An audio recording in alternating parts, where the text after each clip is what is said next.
Alors oui, lorsque Stop Contrôle aux faciès a poursuivi l'État pour discrimination, qu'on s'entende bien, les policiers n'ont jamais été du tout mis sur le banc des accusés. Hein.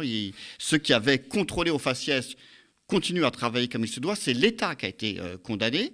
En 2015, il y a eu un appel de la part de Valls à l'époque. Et en 2016, le juge de cassation confirme la condamnation, mais il ajoute que tu signifies à juste titre que, ceci étant, il est tout à fait raisonnable de contrôler là où on estime qu'il puisse y avoir potentiellement plus de délinquance. Et donc, de fait, on légitime le contrôle aux faciès. Avec en plus quelque chose qui est assez pervers du point de vue de la spirale négative dans laquelle nous sommes embarqués, puisqu'on va plus contrôler les Noirs et les Arabes, de fait, on va retrouver plus de délits chez ces populations-là qu'ailleurs.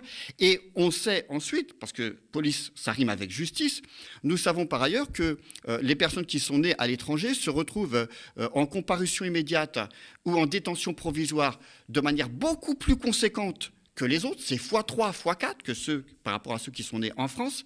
Et on sait enfin que lorsqu'on arrive devant le juge en comparution immédiate ou en détention provisoire, on a jusqu'à 7, 8 fois plus de faire de la prison pour les mêmes faits. Et donc, on a de fait une sorte de spirale où on retrouve des Noirs et des Arabes beaucoup plus en prison. Ça, c'est pour répondre à Zemmour qui, de manière factuelle, dit « Regardez, il y a beaucoup plus de Noirs et d'Arabes en prison au regard de ce qu'ils représentent. » Évidemment, tout est fait pour.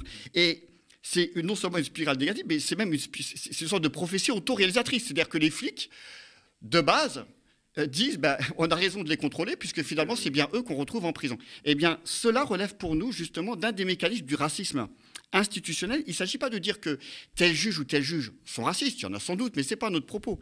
Mais de voir comment une institution telle que la justice peut produire une discrimination raciale à partir de ce type de procédé, racisme institutionnel qui n'est pas propre à la France, qui est propre à tous les pays où il y a bien évidemment, aux États-Unis en particulier, puisque c'est de là d'où émane ce concept. Mais qu'on s'entende bien, il y a des concepts, mais ce n'est pas fait pour voler de manière stratosphérique, c'est simplement pour décrire certaines réalités qui sont les nôtres dans les quartiers populaires. Et si je dis ça, parce que c'est très important de le dire, c'est que les résistances dans les quartiers populaires, c'est d'abord par ceux et celles qui y vivent, et sans qu'ils fabriquent, qu'ils produisent des concepts en tant que tels, ça fait un paquet de temps et d'années qu'ils disent qu'il y a des contrôles aux faciès. Il a fallu qu'il y ait des enquêtes menées par deux sociologues en particulier, mais plus d'autres après, pour pouvoir, entre guillemets, objectiver la situation, mais ça en dit long sur l'invisibilisation, sur comment on silencie finalement les premières victimes du racisme dans ce pays-là.